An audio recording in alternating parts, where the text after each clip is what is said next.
Saudara, PDI Perjuangan menuding ada dugaan Partai Coklat alias Parcok di Pilkada 2024 yang menyeruak di tengah proses penghitungan suara oleh KPU.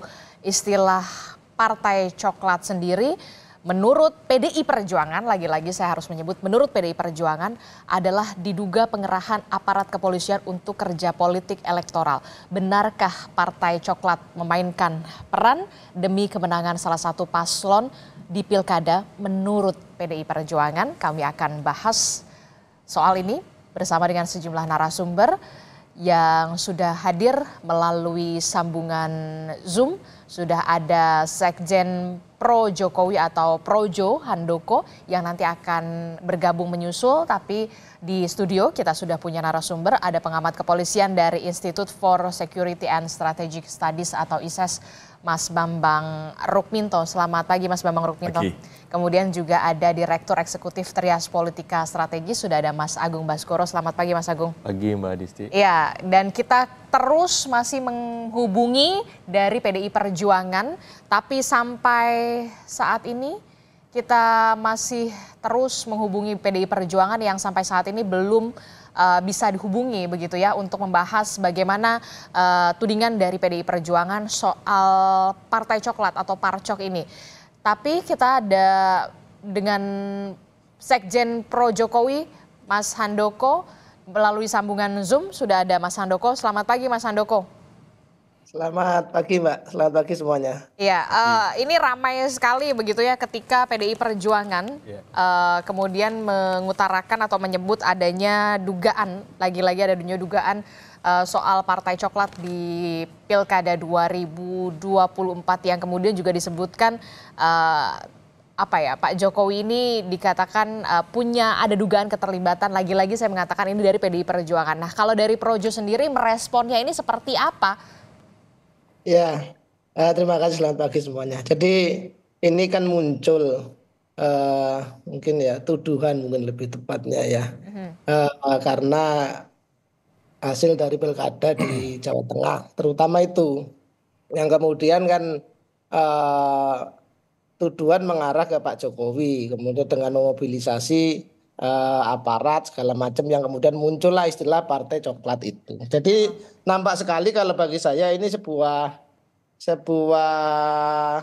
penyikapan atas kekalahan yang kemudian dengan mencari kambing hitam begitu. Ini mencari kambing hitam dan kemudian saya pikir juga kemarin sudah banyak respon bahwa ini sementara karena kalau kemudian belum ada pembuktian ya kita anggap ini hanya sekedar tuduhan yang silakan kalau kemudian ini dibawa ke ranah Bawaslu atau apa kan ada mekanismenya. Bahkan Pak Jokowi sendiri juga sudah menyampaikan responnya, ya silakan ada mekanismenya, ada Bawaslu atau bawa ke MK atau bagaimana lah.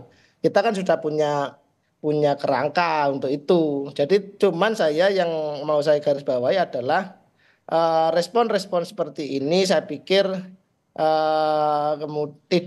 tidak perlu tersampaikan dan sangat gegabah kemudian menuduh ini Partai Coklat ini dimobilisasi sehingga menggerakkan semua. Jadi menurut Anda Mas Handoko ini merupakan tuduhan yang tidak berdasar ya, kalaupun harus dibuktikan. Sangat tidak berdasar ya, dan karena susah sekali.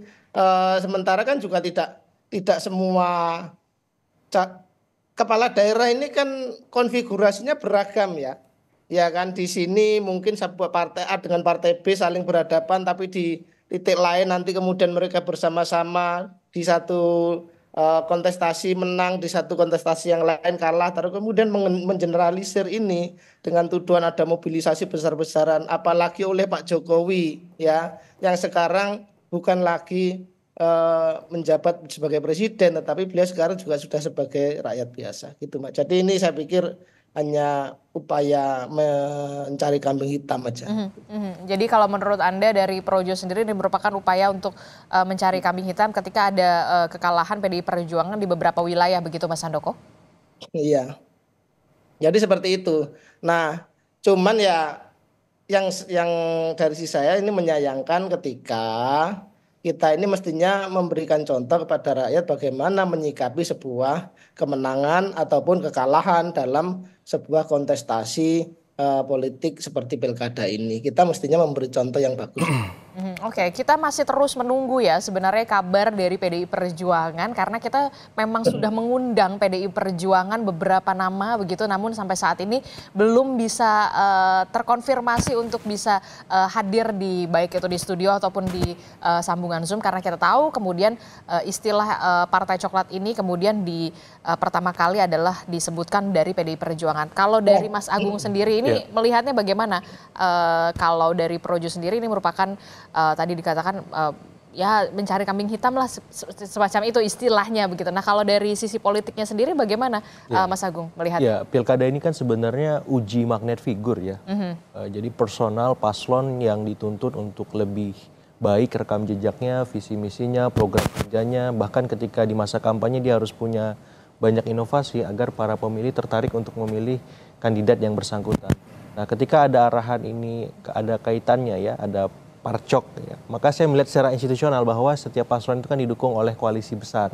Apakah memang atas nama PDIP, apakah atas nama Kim, Hampa Plus atau Kim Plus seperti itu. Jadi secara institusional ini yang harus dilihat dan kalau memang ada arahan pelanggaran-pelanggaran maka secara normatif memang tindak lanjutnya ada di Bawaslu ataupun MK seperti itu. Termasuk yang keterlibatkan atau intervensi kekuasaan ya, baik yang sifatnya langsung ataupun tidak.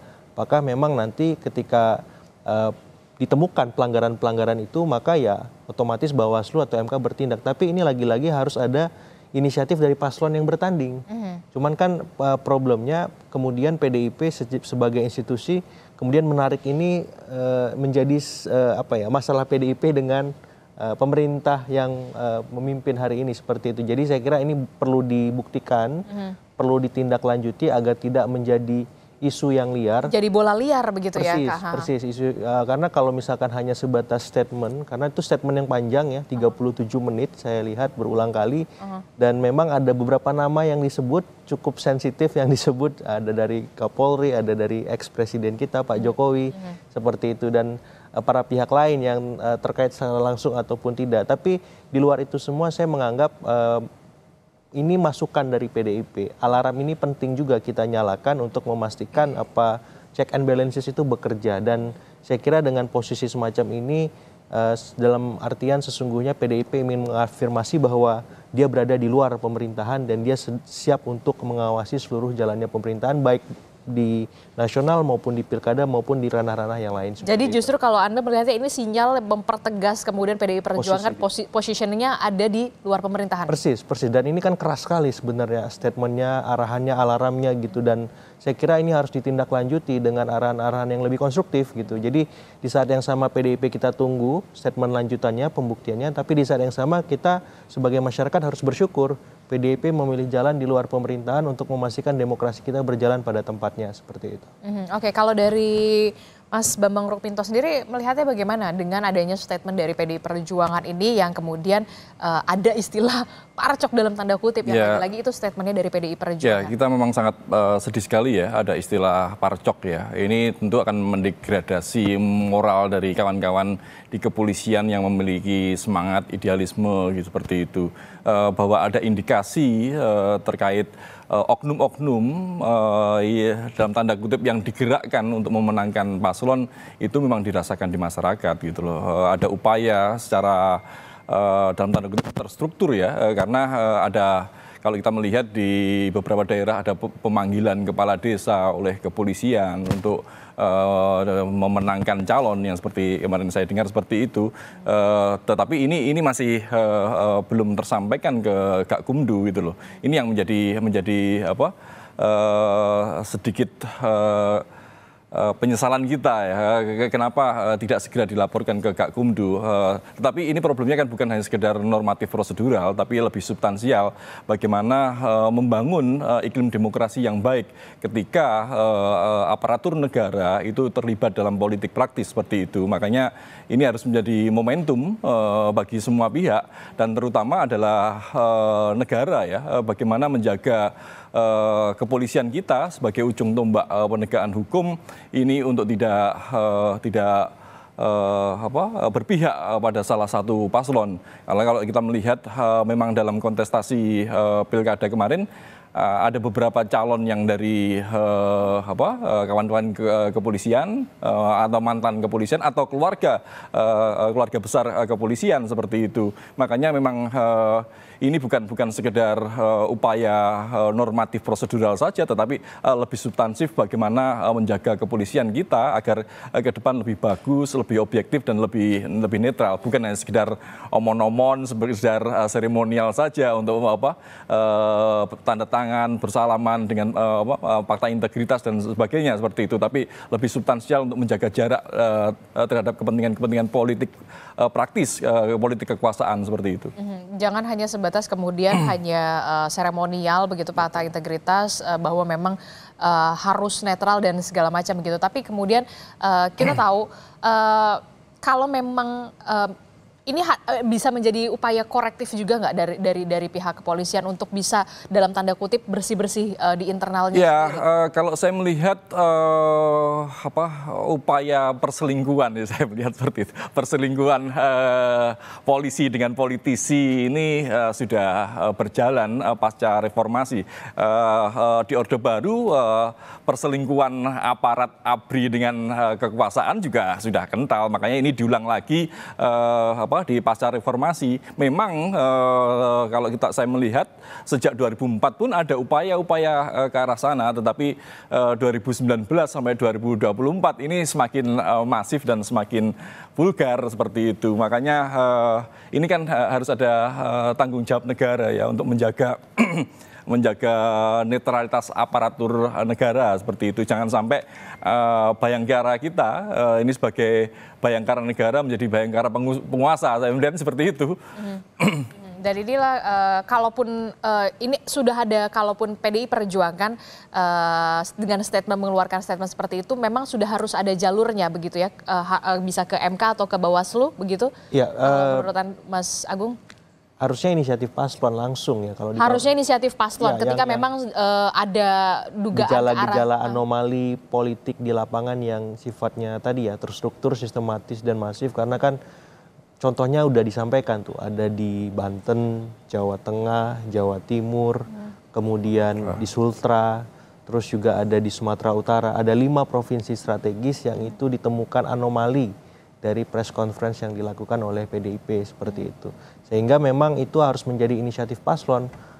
Misalkan di Bawaslu itu mestinya cepat dilakukan sehingga bisa di-endorse pemungutan suara ulang misalkan. Nanti dalam kaitannya sengketa proses. Kemudian kalau misalkan tidak bisa di follow up di Bawaslu, naik ke MK.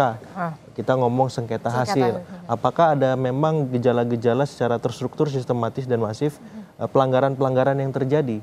Nah, saya kira di titik itu, di fase sekarang ini, paslon-paslon yang disebutkan tadi daerahnya, 5 daerah strategis itu, saat ini harus segera mengumpulkan saksi-saksi, bukti-bukti yang kokoh, yang kuat, yang solid, supaya apa? Klaim PDIP tadi memang ada ujungnya.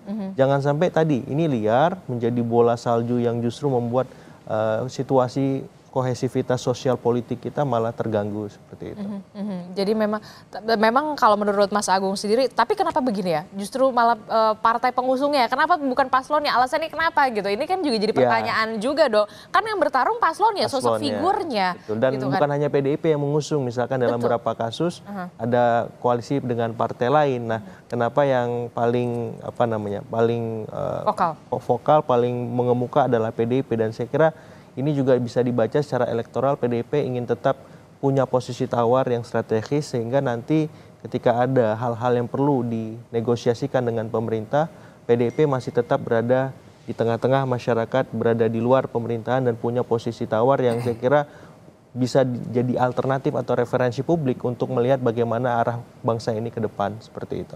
Oke, kita lagi-lagi harus mengatakan kita masih menunggu konfirmasi dari PDI Perjuangan sebagai narasumber. Tapi kemudian kalau Anda melihat sampai saat ini ada nggak sih kaitannya antara hubungan Bu Mega dan Pak Jokowi dengan apa yang terjadi hari ini gitu? Iya, ini babak lanjutan ya. Oke, jadi masih berlanjut menurut Anda? Iya, dan belum selesai, jauh dari kata selesai. Ketika kita bahas Pileg, kemudian Pilpres, sekarang Pilkada yang bobotnya sama dengan Pilpres, katakan semacam itu bila kita masukkan Jakarta di sana, Pilkada Jawa Tengah seperti itu. Karena ini adu gengsi di situ, adu mesin politik, adu mesin tokoh juga. Ada banyak yang diadu, ada banyak yang diuji, dan ketika pada akhirnya dalam tanda petik PDIP kecolongan di daerah-daerah strategis lagi, maka cara mengembalikan yang paling tepat, yang paling efektif adalah mengajak masyarakat agar terlibat dalam proses pengawasan demokrasi kita di pilkada ini. Seperti itu. Tadi Mas Handoko sudah senyum-senyum begitu ya kalau saya menyinggung soal antara hubungan Bu Mega dan juga Pak Jokowi yang katanya kalau kata menurut Mas Agung ini sebenarnya masih belum selesai. Ini adalah masih babak lanjutan apa yang terjadi hari ini. Respon Anda Mas Handoko? Ya, saya sih kalau soal itu mungkin tidak banyak berkomentar ya, tapi saya ingin balik, itu kan terjemahan ya, bacaan orang bagaimana, kan juga itu semuanya, oh ini analisisnya karena pertarungan Pak Jokowi dengan Bu Mega segala macam, silakan lah. Tetapi saya begini, saya mau balik lagi ke topik ya. Saya pikir semua itu setuju, kita semua setuju bahwa negara ini, demokrasi di negeri ini pengen dibangun dengan cara-cara yang baik, dengan situasi yang baik. Maka saya setuju tadi misalnya dengan bahasa bagaimana kita meningkatkan partisipasi publik, ya kan, bagaimana kemudian kontrol terhadap aparat atau siapapun yang punya peluang untuk melakukan kecurangan atau intervensi dalam pemilihan kepala daerah ataupun pemilu yang lain itu bisa terjadi.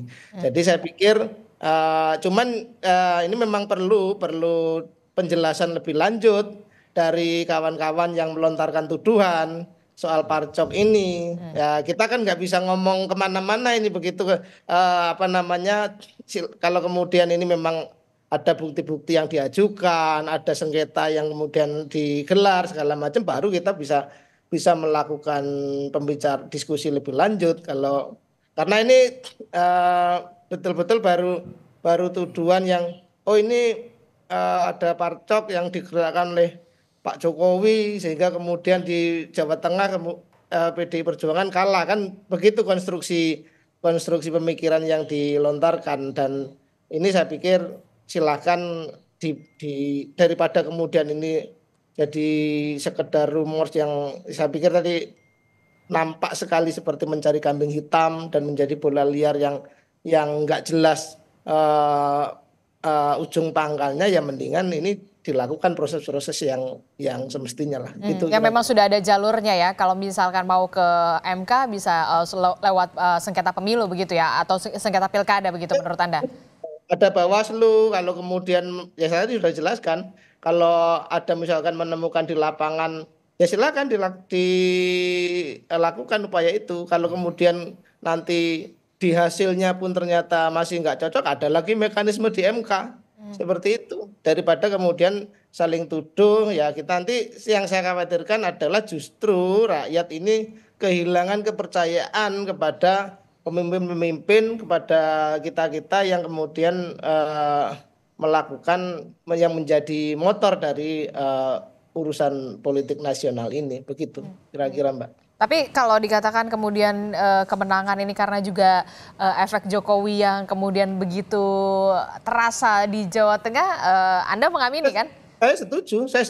Itu tadi makanya kan kemudian ini kan begini, kontestasi pilkada ini satu, pertama figurnya yang diusung, kemudian siapa yang endorse itu juga penting. Maka kemudian kita akan melihat fenomena di mana-mana orang misalnya ada influencer lah, ada apa yang tokoh tertentu yang melakukan dukungan itu memang mempengaruhi publik. Dan saya sudah dalam diskusi-diskusi kemarin juga saya sampaikan bahwa memang faktor Pak Jokowi masih sangat berpengaruh, bagaimana publik masih benar-benar mendengarkan atau melihat arah mana yang ditunjuk oleh Pak Jokowi. Dan ini bagi kami juga tidak mengherankan karena Pak Jokowi ini mempunyai approval rating yang sangat tinggi, sehingga kita bisa melihat bagaimana beliau menjadi presiden yang sangat dicintai rakyatnya. Sehingga kalau kemudian hari ini beliau mempunyai pengaruh cukup besar,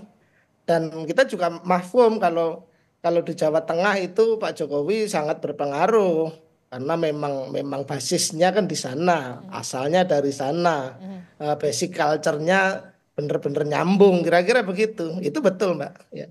Oke, kalau yang tadi soal efek Jokowi ini memang kemudian diamini oleh Projo sendiri punya efek yang kemudian signifikan sekali begitu, di berbeda konteks dengan Partai Coklat yang Parcok yang disebutkan oleh PDI Perjuangan. Iya, figur itu memang ketika di-endorse akan berdampak secara elektoral, tapi ketika mampu diimbangi oleh lawannya juga menjadi relatif. Karena kerja pemenangan politik dalam konteks pilkada itu kan kerja kolosal, Mbak. Kerja besar, kerja kontribusi semua elemen. Jadi endorse itu hanya salah satu variabel dari banyak variabel untuk memenangkan kandidat. Dalam artian misalkan di udara itu kerja-kerja teman-teman media membuat konten supaya viral. Kerja-kerja di darat, belusukannya kandidat yang intensif.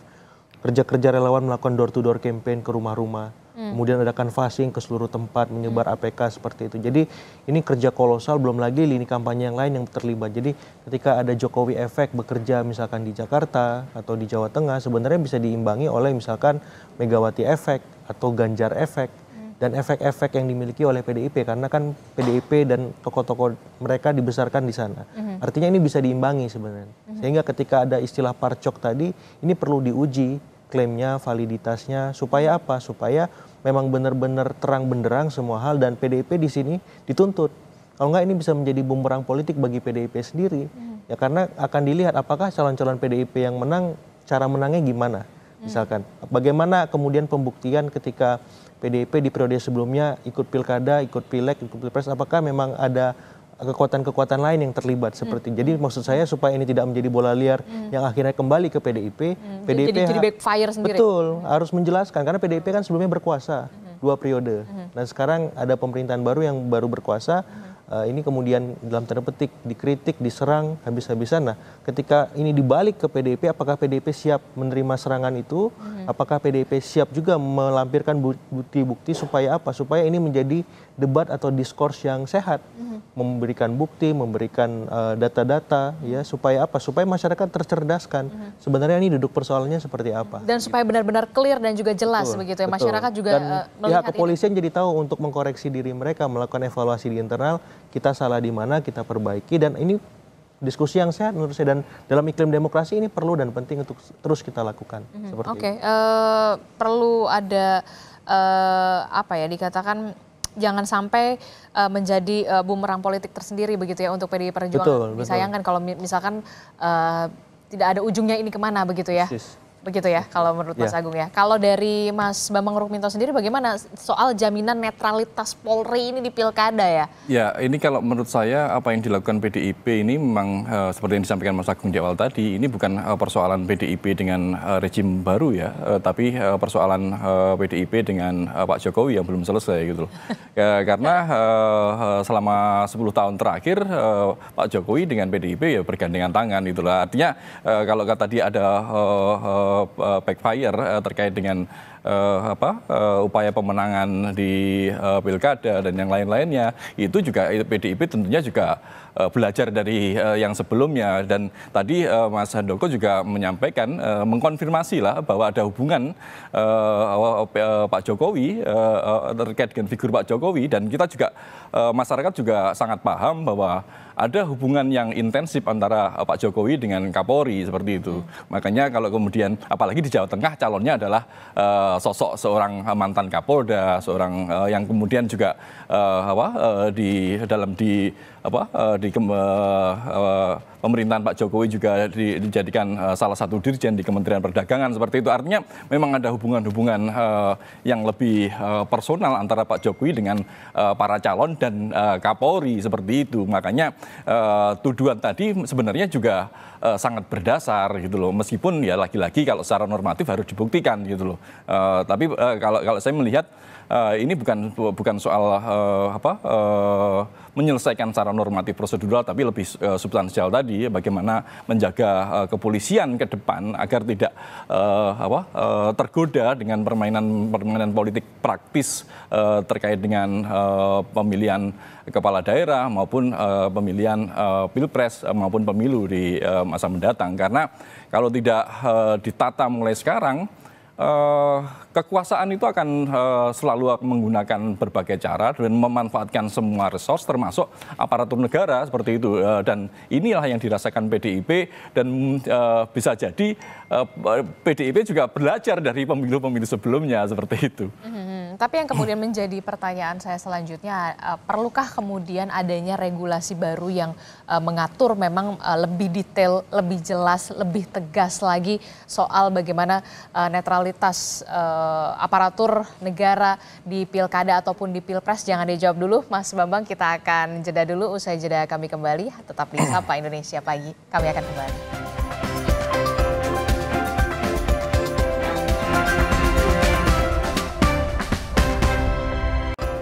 Terima kasih Anda masih bersama kami di Sapa Indonesia Pagi. Saudara, kita masih bersama dengan Mas Agung Baskoro, kemudian juga ada Mas Bambang Rukminto dan juga ada Mas Handoko dari Projo di sambungan Zoom. Melanjutkan pertanyaan saya tadi, Mas Bambang, sebenarnya perlu nggak sih kita ada aturan yang lebih detail, ada aturan yang lebih tegas, aturan yang lebih jelas soal netralitas aparatur negara di pilkada ataupun di pemilu? Kalau aturan lebih tegas perlu ya, meskipun saat ini sebenarnya aturan standar itu sudah ada. Sebenarnya aturan itu sudah jelas. Ada. Gitu. Tab 7 MPR tahun 2000 pasal 10 dan kemudian Undang-Undang 2 tahun 2002 terkait dengan tentang kepolisian negara pasal 28 jelas untuk terkait dengan netralitas ini seperti itu. Cuma problemnya kan siapa sih yang bisa melakukan pengawasan secara intensif pada kepolisian kita gitu loh. Karena selama ini saya melihat ada perselingkuhan, istilah saya itu tadi, perselingkuhan antara polisi dengan politisi gitu loh. Ketika polisi ini digoda-goda main dalam ranah politik oleh politisi seperti itu. Makanya kalau kemudian apa dampak dari perselingkuhan itu, tentu masyarakat yang akan dirugikan gitu loh, terkait dengan ketidakpastian hukum, terus kemudian kepolisian akan membela kepentingan politik lah. Ini tentu tidak sehat dalam iklim demokrasi kita gitu loh. Makanya kalau ke depan memang harus ada aturan yang lebih tegas, itu sangat diperlukan. Dan yang lebih penting lagi bagaimana memastikan bahwa aturan itu dilaksanakan. Karena kalau aturan yang standar saja dilaksanakan, apakah kalau kemudian muncul aturan baru dilaksanakan? Siapa yang menjadi pengawas dari netralitas untuk memastikan netralitas kepolisian ini? Sampai sekarang tidak ada seperti itu. Jadi menurut Anda perlu ada pengawasan yang lebih di atas begitu atau benar? Mendagri atau semacamnya? Ya, kalau menurut TAP MPR terkait dengan lembaga pengawas misalnya, kan ada di dalam TAP MPR ada terkait pembentukan lembaga kepolisian nasional yang kemudian diterjemahkan menjadi Kompolnas saat ini. Kompolnas saat ini masih etalase saja, hanya alat legitimasi dari pelaksanaan tugas-tugas kepolisian, tapi belum memiliki kewenangan yang penuh untuk melakukan kontrol dan pengawasan kepada kepolisian gitu. Karena turunan dari TAP MPR tadi adalah Undang-Undang 2 tahun 2002. Kompolnas hanya menjadi salah satu bagian saja. Akhirnya apa? Ya, Kompolnas menjadi subordinasi dari kepolisian. Bagaimana lembaga subordinasi kepolisian melakukan pengawasan kepada kepolisian seperti itu. Jadi memang revisi undang-undang kepolisian itu sangat penting. Dan yang lebih penting dalam revisi itu nanti adalah bagaimana membangun kontrol dan pengawasan yang lebih kuat terhadap kepolisian. Kalau tidak, ya perselingkuhan polisi dengan politisi itu akan terus terjadi dan ini membahayakan negara kita. Jadi menurut Anda perlu tetap ada revisi soal aturan ini yang kemudian yang lebih mengatur lebih tegas dan juga lebih komprehensif soal ini. Harus ada pertanggungjawaban lah, upaya untuk pertanggungjawaban terkait dengan pelaksanaan pengamanan pemilu. Kalau saya melihat sekarang ini kalau kita melihat kondisi sekarang bagaimana pemilu ini, ya semuanya aman-aman saja. Tetapi kan secara substansi ada problematika yang harus kita bedah di situ. Ada ketidaknetralan aparat di situ. Kalau sekedar aman, masyarakat di sini sangat toleran kok gitu. Makanya ketika nyaris tidak ada kerusuhan, seperti itu. Oke, lagi-lagi saya harus mengatakan kami masih terus menghubungi dari PDI Perjuangan, tapi sampai saat ini juga masih belum ada konfirmasi dan juga dari PDI Perjuangan. Saya ke Mas Agung. Mas Agung, kalau dari segi politik dampaknya ini akan seperti apa nih 5 tahun depan, khususnya untuk kepala daerah ya? Kalau dengan adanya kayak gini-gini. Saya menyambung tadi, sebenarnya PDIP ini kan punya banyak anggota DPR RI di beragam komisi ya. Ini bisa saja nanti ditindaklanjuti dengan memanggil ya para pihak terkait yang disebutkan dalam statement mereka di press conference kemarin.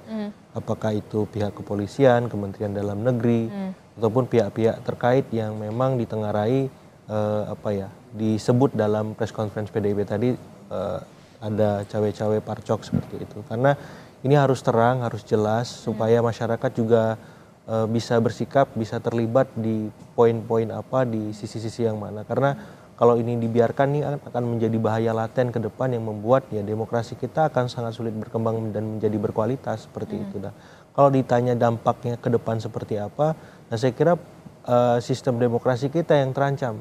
Kalau terjadi mobilisasi aparat, apakah itu ASN, TNI, Polri maupun sejenisnya ya. Karena demokrasi yang terjadi ya prosedur saja, kita melaksanakan pemilu setiap 5 tahun sekali, tapi bobotnya, kualitasnya tidak berkembang dan malah terus menurun. Nah kalau sudah begini ya wajar kalau masyarakatnya apatis ya. Wajar kalau ada statement istilah political fatigue ya, jadi orang yang lelah berpemilu, berdemokrasi, karena terus mencoblos tapi nggak ada dampaknya kepada dirinya. Jangan sampai kemudian partisipasi pemilih itu turun, dan itu sudah terjadi. Sudah terjadi beberapa wilayah, salah satunya adalah di Jakarta. Kan reflektif, harus semuanya berefleksi untuk memastikan bahwa kualitas demokrasi kita naik, partisipasi juga, calon-calon berkualitas, proses demokrasinya berpemilu juga semakin oke gitu. Nah ini tugas semua pemerintah dan DPR khususnya. Kemudian bagaimana bisa ya dalam tanda petik merevisi paket undang-undang politik itu, mulai dari aturan mainnya, bagaimana proses mainnya, kemudian ketika ada pelanggaran, sengketa dan seterusnya. Jadi semua pihak yang terlibat itu merasa diakomodir dan ini penting dilakukan sekarang. Kenapa? Karena pemilunya sudah digelar, tidak ada kepentingan yang mengemuka di sini, sehingga pembahasan undang-undangnya diharapkan bisa lebih objektif, lebih proporsional dan profesional seperti itu. Jangan sampai tadi benar, jangan sampai kemudian publik merasa lelah dan partisipasi pemilih semakin menurun. Itulah yang kemudian jangan sampai ya mau milih atau enggak jadi sama aja gitu, gini-gini aja gitu, nggak ada perubahan, iya kan? Persis. Oke.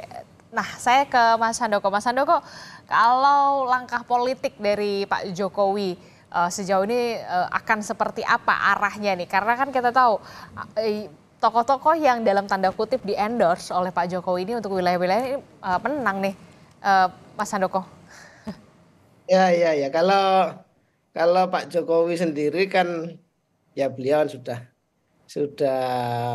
selesai ya, sekarang sudah tidak bertugas lagi, artinya secara formal tentu bagi Pak Jokowi sudah tidak ada lagi yang akan diraih berikutnya kan begitu kan. Makanya kalau kemudian kita ngomong Pak Jokowi ke depan, kita belum bisa bicara lah hari ini saya pikir. Cuman memang kemarin kalau dalam kontestasi pilkada kita melihat bagaimana Pak Jokowi juga mendukung calon-calon kepala daerah, dan saya pikir itu hal yang wajar saja karena posisi beliau sudah bukan lagi sebagai presiden dan juga beliau mempunyai pengaruh yang cukup signifikan ke berbagai kalangan di Republik ini, di masyarakat juga sangat diterima sehingga memang mempengaruhi preferensi pilihan politik dari masyarakat. Tapi kalau bagaimana Pak Jokowi ke depan, ya sementara kita bilang Pak Jokowi ya pensiun pulang ke Solo gitu kan. Berikutnya ya kita belum tahu lah. Nanti kalau sudah ada sinyal-sinyal barulah kita spill nanti Mbak gitu. Kira-kira Oke. seperti itu, kita belum bicara, masih terlalu pagi untuk Masih bicara. terlalu pagi ya, apalagi kalau untuk membahas 2029 kalau misalkan nanti Projo jadi partai atau gimana gitu kan kita nggak pernah tahu gimana Mas Handoko, udah ada ke arah sana. Ya kami ini gini Mbak, kalau soal Projo ini kan eh, dari awal lahirnya ya kan sampai sekarang itu faktor utamanya adalah Pak Jokowi ya kan.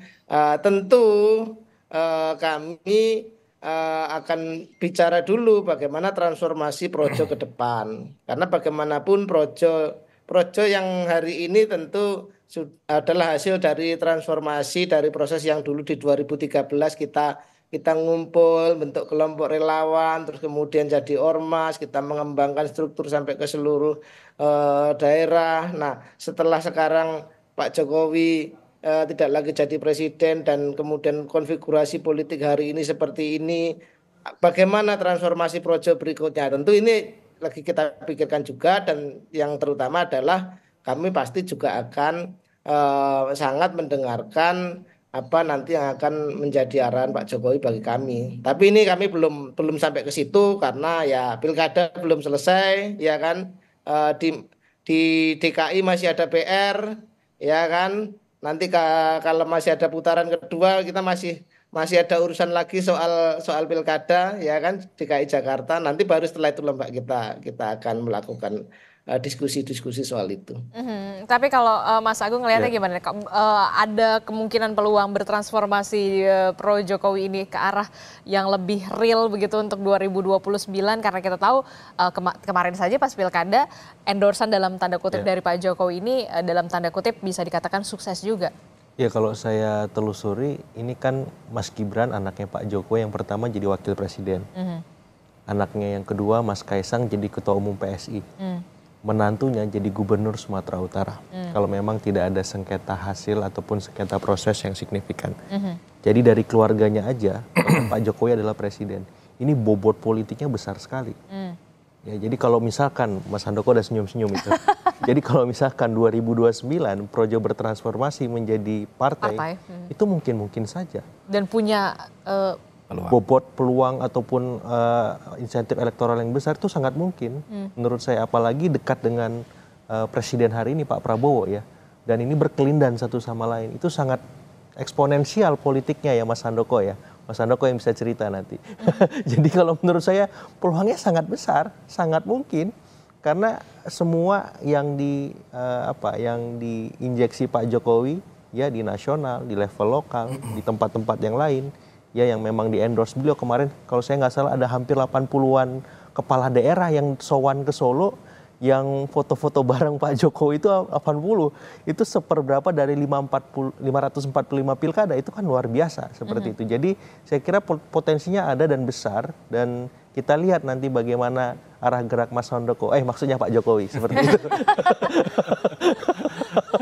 nanti ya kita akan lihat ya transformasinya akan seperti apa. Tapi paling nggak kalau kata Mas Handoko kita kelarin dulu lah pilkadanya ya. Habis itu kita baru pikirkan nanti belakangan. Jakarta ini. Gimana Mas Handoko? Masih ada urusan pilkada Jakarta ini. Oke, saya ke Mas Bambang. Mas Bambang, ini kan kalau kita lihat ya ada usulan juga dari PDI Perjuangan untuk menetapkan institusi Polri ini di bawah Kemendagri ataupun TNI. Nah, kalau dari ISE sendiri meresponnya terakhir gimana? Ya, kalau terkait kembali di bawah TNI itu kemunduran ya, jauh lah dari amanat reformasi 98. Kalau terkait dengan wacana di bawah kementerian itu sudah seringkali diwacanakan gitu, dan di beberapa negara memang kepolisian berada di bawah kementerian seperti itu. Ya ini tinggal pilihan-pilihan politik ya, seperti itu. Tapi kalau kita melihat secara normatif lagi-lagi ada TAP MPR tadi, ada undang-undang yang seharusnya memang harus ada revisi undang-undang kepolisian, itu salah satunya penguatan lembaga kepolisian nasional. Entah nanti bentuknya tetap Kompolnas atau Dewan Kepolisian Nasional, yang sehingga problem di kepolisian itu kan sangat banyak, bukan hanya persoalan perselingkuhan tadi kan, tetapi juga problem-problem internal seperti itu. Karena terkait dengan dengan politisasi sekarang ini pun di internal kepolisian juga ada tarik ulur, ada kelompok yang pro status quo, ada yang kelompok progresif seperti itu ada gitu loh. Tapi kan permasalahannya lagi-lagi kan ketika yang atas ini dekat dengan kekuasaan, ya yang pro status quo dekat dengan kekuasaan, yang progresif ya akan tersisih seperti itu. Tapi kalau ada undang-undang yang lebih kuat ya, ini tentu juga harus memberikan wadah bagi mereka yang progresif ini untuk menyalurkan aspirasinya seperti itu. Ada perlindungan. Makanya kalau kita melihat problem di kepolisian kan sangat kompleks sekali. Kalau kita melihat kemarin ada kasus di Solo, kemudian kasus di Semarang, di Sumatera Barat, kan banyak sekali seperti itu. Dan ini yang harus juga menjadi bahan evaluasi kita bersama, bagaimana melindungi kawan-kawan di kepolisian seperti itu. Itu jadi sehingga lagi-lagi kalau secara normatif penguatan lembaga kepolisian nasional itulah yang harus dilakukan, yang bisa dilakukan secara cepat. Kalau di bawah kementerian ya sebagai wacana bolehlah seperti itu. Kalau di bawah TNI ya semua orang pasti nolak lah. Kita sudah berjuang berdarah-darah atau 98 untuk mencabut fungsi ABRI, untuk memisahkan TNI Polri, terus kalau sekarang dikembalikan ke sana ya jelas semuanya tidak setuju lah seperti itu. Terakhir Mas Agung soal ini.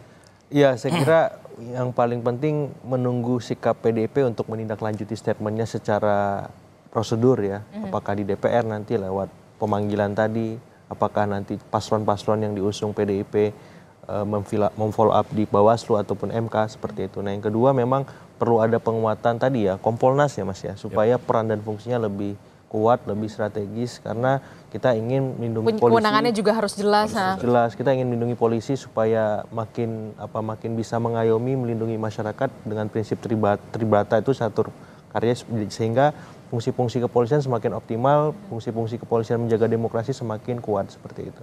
Oke, terakhir berarti belum ada transformasi ya kalau untuk pilkada ini ya, kalau untuk Projo ya. Kami ingin pastikan lagi nih Mas Handoko. Ya, atau kemudian kami tentu mendukung apapun semua upaya untuk memperkuat demokrasi kita, karena kita ini kelompok yang sangat meyakini bahwa demokrasi ini sudah pilihan kita, sehingga harus kuat dan akan memberi dampak pada kesejahteraan dan kemajuan bangsa.